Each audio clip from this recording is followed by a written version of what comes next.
Guidance experience. Isa sa alaala nung tayo nag-aaral pa lamang. Kung sino man ang nag-guidance sa inyo, edi mabuti dahil nabinyagan ka na.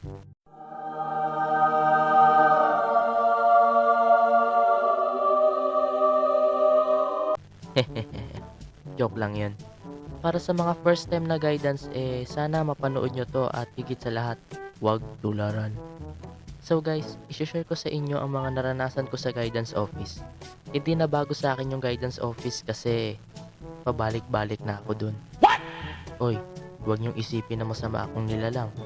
Maniniwala man kayo o hindi, dawit lang ako palagi. O promotor, ganun. Ay, anong meron sa akin at na-attract sa akin ng guidance?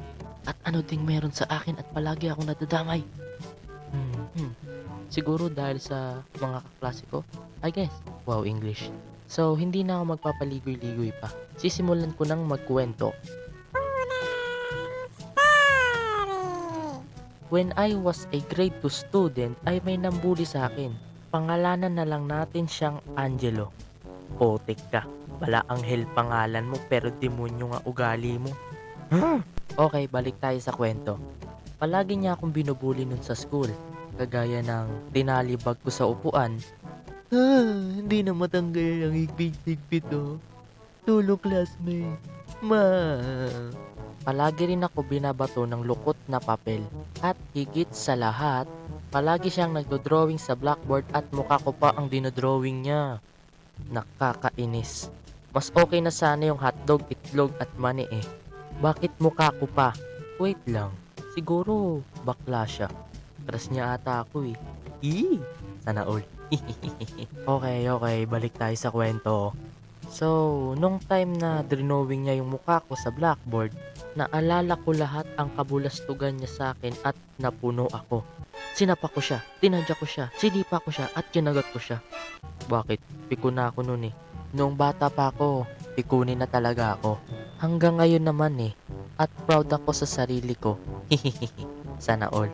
So, nung ginulpi ko siya ng ginulpi, inawat kami ng mga teacher at kasama na ng kapatid ni Angelo. Kuya niya yun at boom! Nag-guidance kami at ang resulta, invited mga magulang namin sa guidance. So, sinabi ko lahat sa guidance counselor yung mga ginawa niyang pambubuli sa akin mulat sa pool. At boom! Suspended siya ng 4 days. Buti nga. At ako naman, wala lang. Pinag-uusapan lang ako sa buong klase. Alam kong nagmukha akong bayolente sa storyang yun. Pero huwag kayong mag-alala. Mabait akong nilalang. When I was a grade student, nag-guidance ako ng 2 beses. Ang tindi ko, no? Unang first guidance ko nung grade 6. Recess time nun. At naghabulan kami ng mga tropa ko sina Kenny, Ustin at Netnet. Habang naghahabulan kami, ako naman tong gago na nagdrifting. Yung parang papreno na gamit paa mo. Yung parang mala action star na moves. Okay, nung nagdrifting ako, nabangga ko yung principal.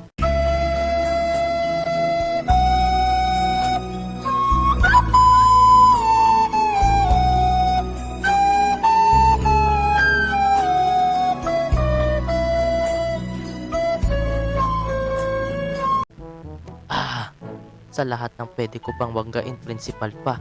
Pwede namang si Crush.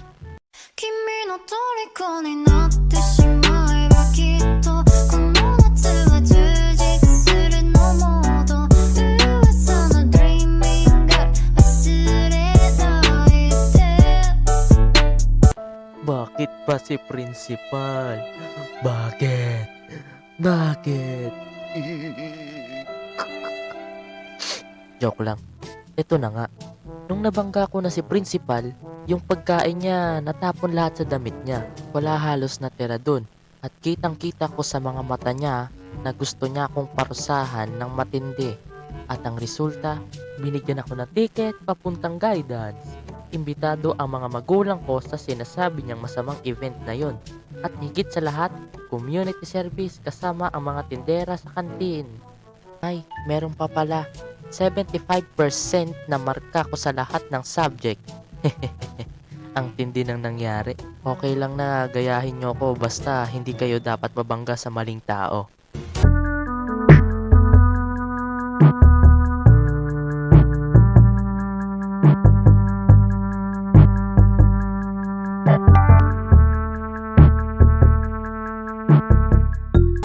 Woo! Ang corny mo. Umalis ka na nga lang dyan. Sino ka ba? At paano ka napunta rito? Malay ko sa'yo. Ikaw nag-drawing sa akin eh. Huh? Makaalis na nga. Ang corny-corny mo eh. Sandali. Paturo ng joke. Uy, friend. Ay, itutuloy ko na nga. Pangalawang second guidance ko nung grade 6 ay yung napagkamalan akong nanonood ng PORN. Alam nyo na ibig kong sabihin. Katabi ko noon ang manyakis kong kaklase.